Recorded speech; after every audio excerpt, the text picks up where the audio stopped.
hello. Excuse the wind. Today is a majestic, glorious day here in the holy city of Tzfat. My name is Rabbi Zevi Wineberg from KabbalahWisdom.org. As you can see, photography was not my first profession, but as you can tell, I've become an expert. Now, today I have a little WhatsApp group, welcome to join, called Vibrating, where I try to post lots of inspiration. One of the things that I wrote today, thought that came to me, and there are some thoughts that are, if you can call it, like a key, but there are other thoughts that are like the master key, because they include pretty much the whole picture, and those are very, very special because you get a clarity pretty much on everything, because as we know from Judaism how God structures reality, how reality is structured, it's what's called a klal and a prat, a general principle. And ein masha prat ela masha b'klal, there's only the details within the picture. So for example, if I decided to make a house, there are many details in a house, but it's all under the principle of having a house.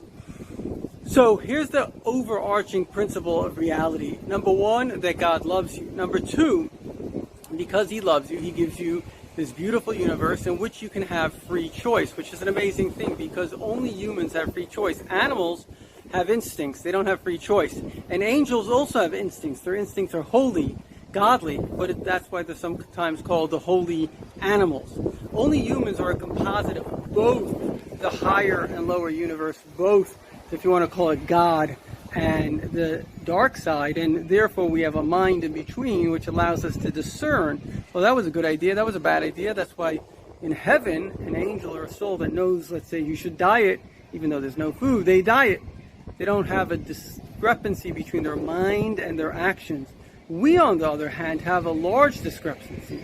I may know something is good to do. I may think that I should take exercise or vitamins or whatever, but I may not do it because it's not according to the wishes. Sorry about that. Spas, there are a lot of buses and tourists. Not according to the wishes. It's not according to my animal soul's desire. As my friend Moshe Shweki said today, the animal soul likes to be comfortable. It doesn't like change. That's why we hate to change.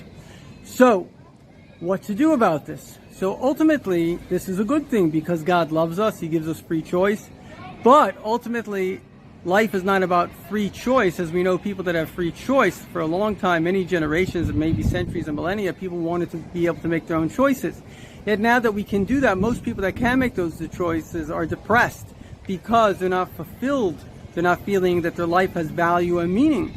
This is what Viktor Frankl, one of the true psychologists, many psychologists with crazy ideas, but he had a deep insight to the fact that he says mainly a human is a spiritual being. People need a sense that their life matters, that they matter, that their life is purposeful and meaningful.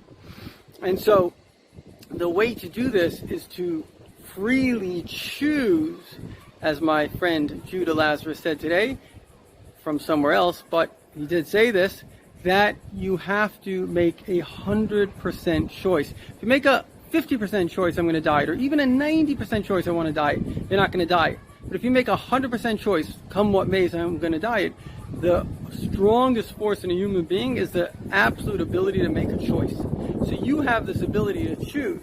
You just have to really want to choose. That's why drug addicts are not drug addicts. They are people that are being run by a bad choice, the desire for that pleasure. If they truly wanted to change, as we see, and one friend of mine actually heard it from two people today, when they decided to change and get off a certain drug, they just did it in a day. People that have a real desire and a real willpower can do that. Now, everything we go through in life teaches us how to go through everything. When we're born, the animal soul is quite strong. He gets control, and the mind is a little weak, and the mind only develops from the age about really where we get the ability to self-discipline, 12 by girls, 13 by boys.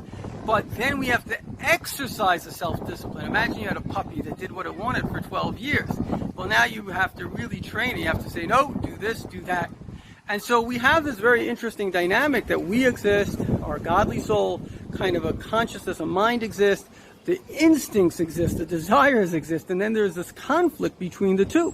And basically every single philosophical, religious, psychological system will say the same thing, that there's this conflict between the thoughts of the mind, the good ideas that we have, and the desires and the emotions and the instincts, which are just, how do I feel good and not feel bad right now? And so the only way around this is ultimately through a higher force, and that is God. And when you can touch God, you can even ask God, and the first thought that comes to you after you ask God, not a feeling or emotion, but actual thought, is His answer. And if you ask God, what begins to happen is a new dynamic in reality, which really in a way was always here, just like technology. Somebody might be using the internet, somebody else might not. Welcome to the internet. Suddenly he has billions of websites and information at his fingertips. In other words, there can be a technology that exists, you're just not aware of it, and once somebody makes you aware of it, now you have a new way of living, a way of introducing a divine light, the light of God, which first came to us through the great prophets, obviously Moses being the greatest, the Torah. And now, after thousands of years of the Jewish people doing Torah and mitzvahs, really goodness and kindness, in the most trying of times, they've merited the Messianic era where God has now gone Wi-Fi. Have a great day, and I hope you use the new divine technology that can inspire you and continuously upgrade you and the world forever. Thank you so much for watching.